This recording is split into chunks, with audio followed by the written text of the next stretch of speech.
నమస్తే, నేను చెవుల కృష్ణాంజనేయులు. వైఎస్ షర్మిల కాంగ్రెస్ పార్టీ బాధ్యతలు తీసుకున్నారు. ఆంధ్రప్రదేశ్లో అడుగుపెట్టి హల్చల్ చేశారు. తన అన్నకే వార్నింగ్ ఇచ్చినట్టు మాట్లాడారు.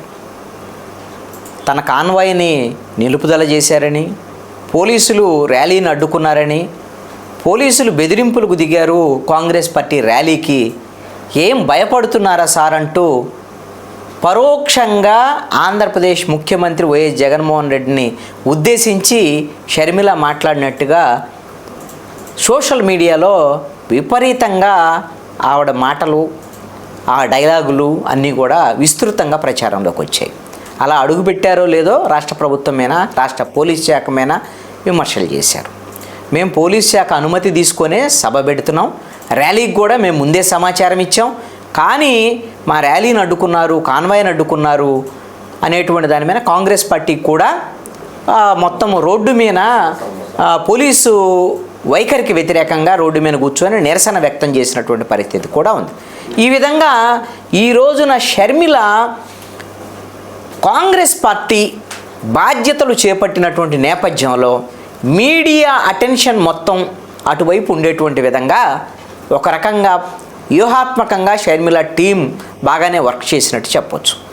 ఎందుకు అనంటే షర్మిల 3700 కిలోమీటర్లు తెలంగాణలో పాదయాత్ర చేసినటువంటి నేపథ్యంలో ఇదే తరహాలో హల్చల్ చేయటం, అడావుడి చేయటం, అక్కడ ప్రభుత్వం మీద తీవ్రమైనటువంటి విమర్శలు చేసి వార్తల్లోకి వచ్చేటువంటి విధంగా చేయటం, వీటిల్లో సిద్ధహస్తురాలు షర్మిల. బీఆర్ఎస్ ప్రభుత్వం మీద ఆ లోకల్గా పాదయాత్ర చేసేటువంటి సందర్భంలో ఆ లోకల్ ఎమ్మెల్యే మీద వ్యక్తిగతమైనటువంటి ఆరోపణలు చేయటం ద్వారాగా మీడియా అటెన్షన్ని గ్రాప్ చేసేవాళ్ళు.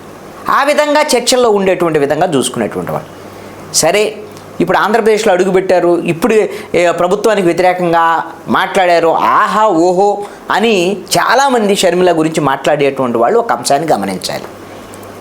ఆవిడ 3700 కిలోమీటర్లు తెలంగాణ అంతా తిరిగినప్పుడు ప్రతి సందర్భంలోనూ ప్రభుత్వానికి వ్యతిరేకంగా, ఎమ్మెల్యేలకు వ్యతిరేకంగా మాట్లాడినప్పుడు మీడియాలో వార్తలు వచ్చినాయి తప్ప ఆవిడ ఎన్నికలు వచ్చే సమయానికి ఫలితం ఏంటి?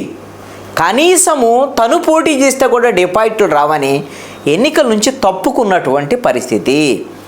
వైఎస్ఆర్ తెలంగాణ పార్టీ నుంచి ఒక్క సీటు కూడా పోటీ చేయలేనటువంటి పరిస్థితి షర్మిల వైఎస్ఆర్ తెలంగాణ పార్టీది. అయిపోయింది, అక్కడ జీరో.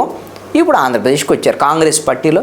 ఇప్పుడు ఈ విధంగా మాట్లాడటం వల్ల ఏదో అధికార పార్టీ ఇంకేముంది, అయిపోయింది, జగన్మోహన్ రెడ్డికి వ్యతిరేకంగా షర్మిల వచ్చేస్తే ఏమైంది? ఏం షర్మిల కాంగ్రెస్ పార్టీని ఏమైనా గెలిపిస్తారా? ఏమైనా వైఎస్ఆర్ కాంగ్రెస్ పార్టీని ఆవిడ ఓడించగలరా? అసలు ఎందుకు ఈ విధమైనటువంటి, నాకు తెలిసి అయితే ఎవరు వైఎస్ఆర్ కాంగ్రెస్ పార్టీ ఓడిపోవాలని కోరుకునే వాళ్ళు? తెలుగుదేశం, జనసేన, ప్రతిపక్షంలో ఉండేటువంటి వాళ్ళే కదా. వీళ్ళ గెలుపును కోరుకోవాలి. తెలుగుదేశం, జనసేన, మిగతా ప్రతిపక్షాలు, బీజేపీ కలిస్తే మేము గెలుస్తాము, గెలవాలి అని తాపత్రయం ఉండాలి, అందుకు అనుగుణంగా ప్రయత్నాలు ఉండాలి తప్ప షర్మిల వచ్చింది ఆహావో షర్మిల ఇక ఏముంది తిరుగులేదు అన్నమైన పోరాటం చేసిద్ది. ఆవిడ పోరాటం చేస్తే మీకేం వస్తుంది? ఈ సోషల్ మీడియా ప్రచారం అంతా ఇది. షర్మిల ఈ రోజున ప్రెస్ కాన్ఫరెన్స్ పెట్టారు. ఆంధ్రప్రదేశ్ సంబంధించినటువంటి విషయాల్లో పీసీసీ పగ్గాలు చేపట్టిన తర్వాత ఆవిడ మాట్లాడినటువంటి నేపథ్యంలో ఆవిడ ఆంధ్రప్రదేశ్లో 10 ఏళ్లలో 10 కంపెనీలు అన్నా వచ్చినాయా అనేటువంటి విషయాన్ని చర్చకు పెట్టారు. అంటే 10 ఏళ్ళు అంటే ఏంది? తెలుగుదేశము, బీజేపీ కలిసి ఉన్నటువంటి ప్రభుత్వము, జనసేన మద్దతు ఇచ్చినటువంటి ప్రభుత్వం, అప్పుడు ఆ ప్రభుత్వంలో ఏమీ లేవు, కంపెనీలు రాలేదు, అదేవిధంగా పరిశ్రమలు రాలేదు, ఉద్యోగ ఉపాధి అవకాశాలు. మరి ఈ 4.5 సంవత్సరాల్లో జగన్మోహన్ రెడ్డి ప్రభుత్వం, వైఎస్ఆర్ కాంగ్రెస్ ప్రభుత్వం, వీళ్ళ దగ్గర పరిశ్రమలు రాలేదు, ఉద్యోగ ఉపాధి అవకాశాలు లేవు అనేటువంటి దాని మీద విమర్శ. మరి ప్రత్యామ్నాయం మా కాంగ్రెస్ 10 ఏళ్ల పాటు మేము పరిపాలించాము, మా రాజశేఖర రెడ్డి పరిపాలన జలయజ్ఞము, అదేవిధంగా పరిశ్రమలు తీసుకొచ్చారు, కాంగ్రెస్ పాలన బాగుంటుంది అనేటువంటి విషయాన్ని చెప్పారు. దీని ద్వారాగా ఇప్పుడు కాంగ్రెస్ పార్టీకి వచ్చేటువంటి ఓటు ఈ ప్రభుత్వానికి వ్యతిరేకంగా, ఇప్పటి ప్రభుత్వానికి వ్యతిరేకంగా వచ్చేటువంటి ఓటుని కాంగ్రెస్ పార్టీ అది 3% 4% ఏమైనా తీసుకున్నటువంటి పరిస్థితుల్లో అది వైఎస్ఆర్ కాంగ్రెస్ పార్టీ నుంచి వస్తాయి. ప్రభుత్వ వ్యతిరేకంగా వచ్చేటువంటి ఓటు షర్మిల కాంగ్రెస్ పార్టీ, అదేవిధంగా రాజశేఖర రెడ్డి కూతురు కాబట్టే వైఎస్ఆర్ కాంగ్రెస్ పార్టీ నుంచి వస్తాయి. ఆ ఓటు తెలుగుదేశము, జనసేన, ప్రతిపక్ష పార్టీలకి వెళ్ళగలిగితే వైఎస్ఆర్ కాంగ్రెస్ పార్టీ ఓటమికి అవకాశాలు ఎక్కువగా ఉండేదానికి అవకాశం. ఇప్పుడు షర్మిల కాంగ్రెస్ పార్టీ తీసుకోవటం వల్ల ప్రభుత్వ వ్యతిరేక ఓటు చీలేటువంటి ప్రమాదం ఉండేదానికి అవకాశం ఉంది. ఒక ట్రయాంగిల్ పోటీ కింద షర్మిల వచ్చిన తర్వాత ఈ ప్రయత్నాలు కానీ అందుకు అనుగుణంగా కనపడుతున్నటువంటి పరిస్థితి ఉంది.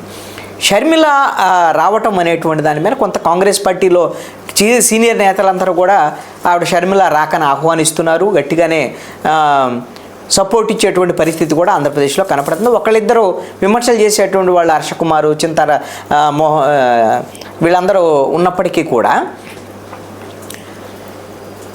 ఈ రోజున కేవీపీ, అదేవిధంగా గిడుగు రుద్రరాజు, మాజీ పిసిసి అధ్యక్షుడు రఘువీరారెడ్డి వీళ్ళందరూ కూడా షర్మిల వెనకాల షర్మిల నాయకత్వంలో ముందుకెళ్ళేటువంటి ప్రయత్నాల్లో రాష్ట్ర వ్యాప్తంగా కూడా షర్మిలని ముందుకు తీసుకెళ్లి సభలో సమావేశాలు నిర్వహించడం ద్వారాగా ఈ ప్రభుత్వ వైఫల్యాల మీద షర్మిలతో మాట్లాడించడం ద్వారా కాంగ్రెస్ పార్టీ మళ్ళీ పుంజుకునేదానికి అవకాశం ఉంది అనేటువంటి దాని మీద ప్రయత్నాలు అయితే చేస్తున్నారు. మరి అది ఎంత మేరకు సక్సెస్ అవుతారు, ఏమిటి, కాంగ్రెస్ పార్టీ ఎంత మేరకు పుంజుకోగలదు, అయితే కాంగ్రెస్ పార్టీ పుంజుకుంటే ఈ ఓటింగ్ అనేటువంటిది వైఎస్ఆర్ కాంగ్రెస్ పార్టీ నుంచి వచ్చిన ప్రభుత్వ వ్యతిరేక ఓటే ఉన్న తెలుగుదేశం జనసేనకు నష్టం కలిగిస్తా అనేటువంటిది మనం భవిష్యత్తులో చూడాల్సినటువంటి పరిస్థితి.